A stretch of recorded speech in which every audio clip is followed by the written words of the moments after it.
Salam kepada seluruh sidang jemaat yang ada di rumah dan di tempat-tempat lain, baik yang ibadah hari ini maupun yang mendengar di hari-hari yang akan datang dengan membuka YouTube. Saya berharap kita semua diberkati oleh Tuhan. Sidang jemaat, sebelum saya mengajak kepada kita untuk melihat lebih jauh firman Tuhan hari ini, kita akan dasari dengan membaca Matius pasalnya yang kelima, ayatnya yang ke-16, lalu nanti sidang jemaat lanjutkan dari kitab Lukas pasal 10, ayatnya yang ke-30 hingga ayatnya yang ke-37 dari kitab Lukas pasal 10. Sidang jemaat yang dikasihi oleh Tuhan, saya akan membacakan Matius pasal 5 ayat yang ke-16. Demikianlah hendaknya terangmu bercahaya di depan orang, supaya mereka melihat perbuatanmu yang baik dan memuliakan Bapamu yang di sorga. Garis bawahi tentang melihat perbuatanmu yang baik. Hari ini tema kita yaitu perbuatan baik. Perbuatan baik harus didemonstrasikan, harus dipertunjukkan kepada semua orang. Perbuatan baik bagi kita bukan untuk membuat dosa kita semakin berkurang. Dengan kata lain, perbuatan baik bukan untuk mengikis dosa kita sehingga terjadi pengampunan. Perbuatan baik juga bukan menjadi garansi bahwa kita dijamin masuk surga. Perbuatan baik itu adalah pembuktian sebagai kesaksian bahwa Bapak, Ibu, dan saya dijamin keselamatannya oleh karena percaya kepada Tuhan Yesus. Perbuatan baik itu untuk membuktikan bahwa kita ini adalah orang-orang yang sudah diselamatkan. Bukan dengan perbuatan baik untuk kita mendapatkan keselamatan. Jangan salah Bapak Ibu, sidang jemaat. Sekalipun bukan menjadi jaminan untuk kita masuk surga, bukan untuk mengurangi, atau dengan kata lain supaya dosa kita berkurang, melainkan dengan perbuatan baik ini kita mau membuktikan bahwa ini adalah hal yang sangat penting. Bukti bahwa Bapak, Ibu, dan saya sudah diselamatkan, bukti bahwa Bapak, Ibu, dan saya dosanya sudah diampuni. Jadi kalau ada orang Kristen yang tidak melakukan perbuatan baik dengan sungguh-sungguh, saya meragukan keselamatannya. Saya meragukan dia adalah orang yang sudah diampuni dosanya. Bapak, Ibu, sidang jemaat yang dikasihi oleh Tuhan, perbuatan baik dilakukan oleh orang yang baik hatinya. Orang yang baik hatinya, ya. Kalau kita kaitkan dengan Lukas pasal 10 ayat 33, berbelas kasihan. Jadi Bapak, Ibu, dan saya dituntut oleh Tuhan untuk memiliki hati yang baik. Jadi hanya orang-orang yang berhati baiklah yang sanggup melakukan perbuatan-perbuatan baik dalam hidupnya. Yang hatinya jahat tidak akan mungkin berbelas kasihan kepada orang lain. Dia hanya terpusat kepada dirinya. Dia orang yang egois, orang yang senantiasa menuntut orang lain untuk peduli atas dirinya. Dia tidak akan memperdulikan orang lain. Dan ini tidak melihat status orang. Apakah punya pendidikan, punya gelar, punya jabatan, ya? Tidak. Orang baik, hatinya baik. Bukan karena itu. Jadi sekali lagi Bapak Ibu sidang jemaat yang dikasih oleh Tuhan, orang yang baik hatinya pasti sanggup untuk mengadakan atau melakukan perbuatan baik kepada siapa saja, karena hatinya sudah diperbaharui, hatinya dipenuhi oleh belas kasihan, hatinya mudah tersentuh. Kalau orang baik itu memang begitu sidang jemaat. Tapi sebaliknya kalau orang jahat tidak. Dia peduli amat dengan orang lain. Dia nggak mau tahu dengan orang lain. Dia tidak mau peduli dengan orang lain. Dia tidak mau simpati dengan orang lain karena hatinya jahat. Sidang jemaat yang dikasihi oleh Tuhan, seberapa baikkah saya? Seberapa baikkah Bapak Ibu kepada orang-orang yang ada di sekitar kita? Kalau kita ini orang baik, kita pasti melakukan perbuatan yang baik. Tuhan kita itu adalah Tuhan yang baik. Maka Tuhan yang baik itu mengajarkan supaya Bapak, Ibu, dan saya untuk berbelas kasihan kepada orang-orang yang ada di sekitar kita. Dengan berbelas kasihan itu, kita akan mudah tersentuh dan kita akan mudah berbuat baik karena kita adalah orang baik. Kecuali sekali lagi kalau orang itu atau kita atau saya orang jahat, tidak akan pernah sanggup melakukan perbuatan baik bagi sesamanya. Yang kedua, jika Bapak Ibu sidang jemaat membaca dari Lukas pasal yang ke-10 ayat 34, perbuatan baik dilakukan oleh orang yang tidak memperhitungkan tentang untung atau rugi. Di situ dikisahkan dalam perumpamaan Tuhan Yesus, ada orang yang dirampok habis-habisan, babak belur, ya hampir mati. Datang orang Lewi, ya, datang seorang imam, bukannya mendatangi saat lewat di jalan, di mana tergeletak di situ orang yang habis dirampok habis-habisan, tapi mereka menghindar, menjauh. Jadi orang sebagai ketokohan pun ya belum tentu melakukan perbuatan baik, belum tentu hatinya baik, belum tentu dia berbelas kasihan. Jabatan tidak jadi jaminan sidang jemaat. Lalu diceritakan di situ ada orang Samaria, sama-sama melewati di mana orang ini tergeletak. Dia menghampiri, lalu dibalut, dibersihkan lukanya, diangkat, dibawa di tempat penginapan, dirawat di sana. Apakah dia tidak punya beban untuk yang lain?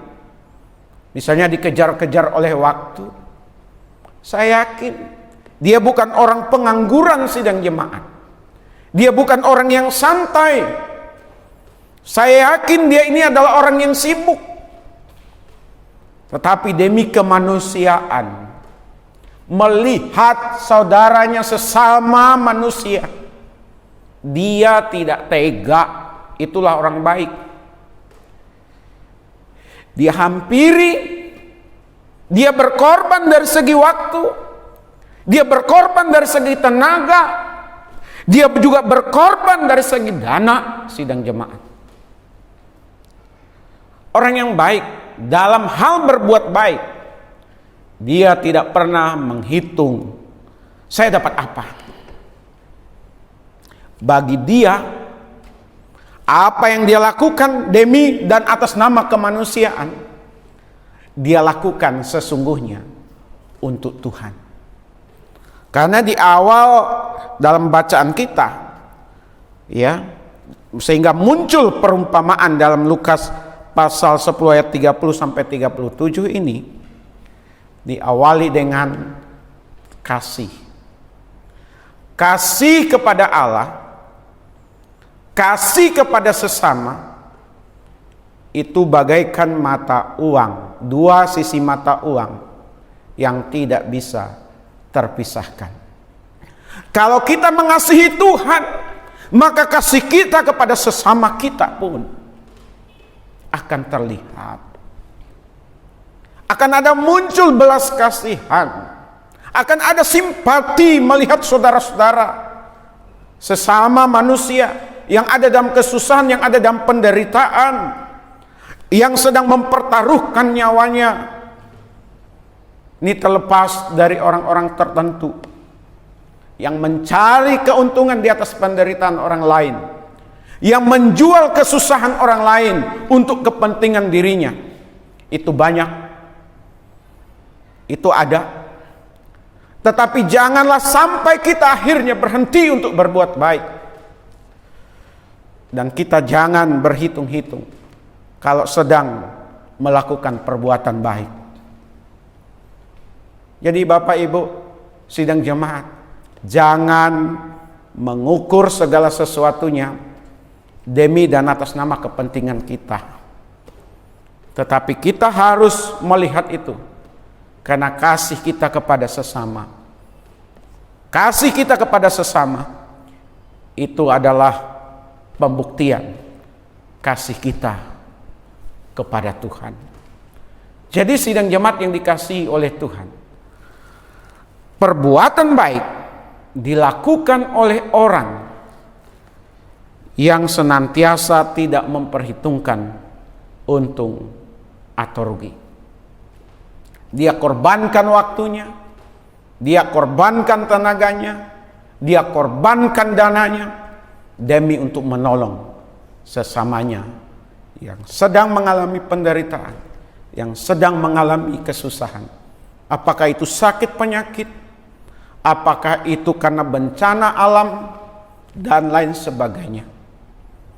Sidang jemaat yang dikasihi oleh Tuhan, seandainya orang-orang kaya di sekitar kita, atau bahkan saya mau katakan orang-orang kaya di Indonesia, yang kaya-kaya itu mau dan mampu melakukan perbuatan baik, maka saya yakin dan percaya masyarakat yang susah akan dibebaskan atau dilepaskan dari kesusahannya, penderitaannya. Negara dalam hal ini pemerintah akan mudah melayani masyarakat. Jadi sidang jemaat yang dikasihi oleh Tuhan, tetapi jangan menunggu kaya, jangan menunggu kita berhasil lalu kita mau melakukan perbuatan baik. Tidak. Kapan saja, di mana saja kita melihat saudara kita, sesama manusia yang ada dalam perbuatan baik, yang ada dalam kondisi yang kurang baik, maka perbuatan baik dari kita harus kita wujudkan kepada mereka. Yang ketiga, perbuatan baik dilakukan oleh orang yang tidak memilah-milah orang. Perbuatan baik dilakukan oleh orang atau oleh mereka yang tidak memilah-milah orang. Ayat 30 sampai ayatnya yang ke-33. Yang dirampok itu adalah orang yang baru keluar dari Yerusalem. Sementara yang menolong ini adalah orang Samaria. Dengan kata lain, orang Israel dengan orang Samaria. Yang dimana orang Israel tidak suka dengan orang-orang Samaria karena ketidakmurnian mereka katanya di dalam mempercayai Allah yang mereka percayai. Sidang jemaat yang dikasihi oleh Tuhan, orang Samaria ini tidak lagi melihat ini orang Yahudi atau orang Israel atas nama kemanusiaan.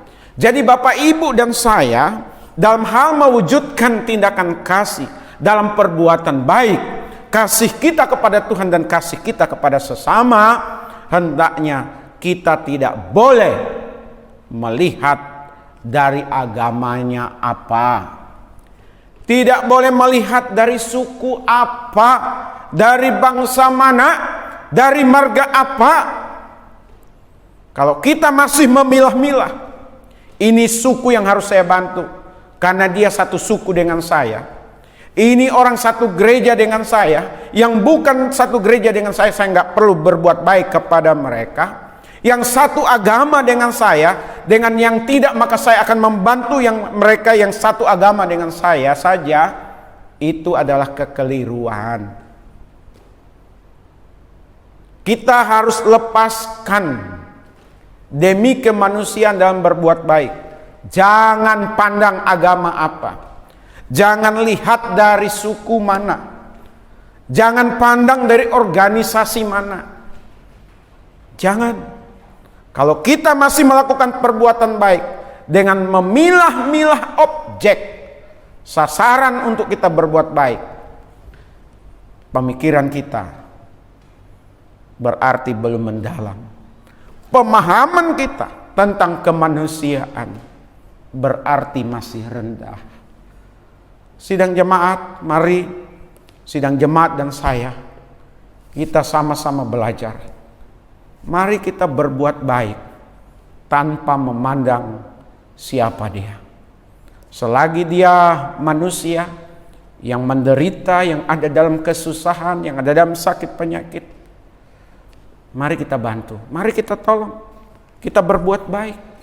Karena yang melihat bukan orang, yang melihat adalah Tuhan. Karena perbuatan baik kepada sesama itu adalah perwujudan iman kita, keyakinan kita, kasih kita kepada Tuhan. Jadi yang namanya perbuatan baik hanya dapat dilakukan oleh orang yang baik hatinya. Perbuatan baik hanya dilakukan oleh orang-orang yang tidak lagi memperhitungkan untung rugi. Dan perbuatan baik dilakukan hanya oleh orang-orang yang tidak lagi memilah-milah dari suku mana, dari agama apa, dari marga, dari organisasi atau ideologi apa saja. Demi dan atas nama kemanusiaan, dia sanggup melakukannya. Anak-anak Tuhan dituntut untuk berbuat baik sebagai pembuktian bahwa Bapak, Ibu, dan saya sudah diselamatkan. Bapak, Ibu, dan saya sudah diampuni dosanya. Maka berbuat baiklah setiap saat selagi ada kesempatan. Amin. Tuhan Yesus memberkati kita semua. Kita satu di dalam doa. Bapa di sorga, Bapa yang kami puji, yang kami muliakan di dalam Tuhan Yesus.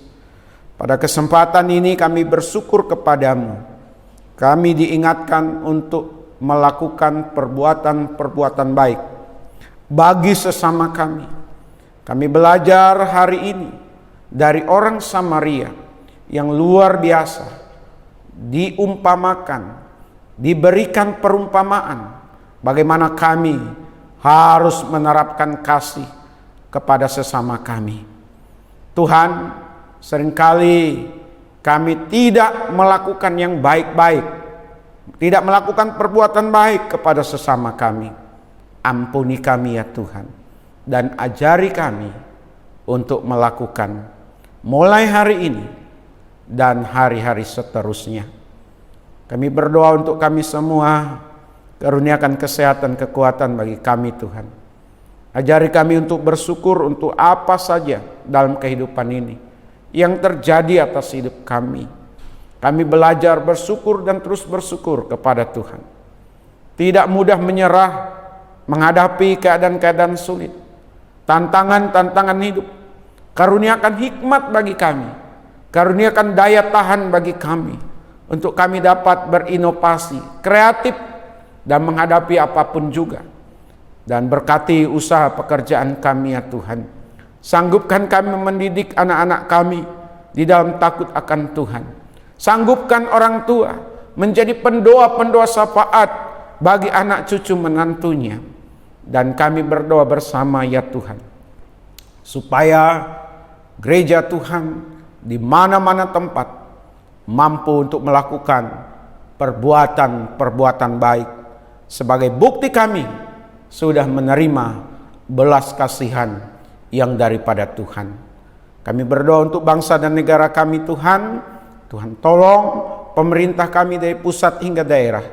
Karuniakan hikmat bijaksana supaya mereka terus memimpin bangsa kami dengan takut akan Tuhan, menjadi berkat bagi masyarakat banyak.